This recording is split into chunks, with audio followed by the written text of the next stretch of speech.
Hello guys, good morning everyone. It's an early morning surprise bound to Hibukawan, Haro Leyte para i-surprise si Miss Jillian sa kanyang 16th birthday today. So ayun, turning to adulthood na si Miss Jillian. And thank you so much po kay Ma'am Jazz for choosing surprise and gift delivery to represent you in your behalf for surprising your daughter's birthday celebration today. So ayun, ito po yung set of package na napili ni Ma'am. All pink up pala yung theme natin. And meron tayo ditong customized cake. Meron tayong customized money bouquet with satin flowers na pink din yung kulay ng ating flowers.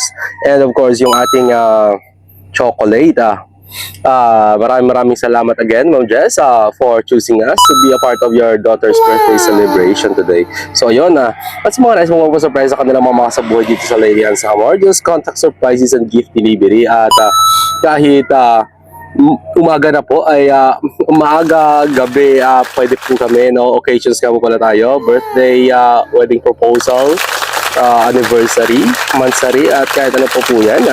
Kontakin niyo lamang po kami at kami po bahala magpasaya sa mga mahal nyo sa buhay na naiwan dito sa Leyte and Samar. So yun, thank you so much again. God bless everyone. Keep safe and peace out.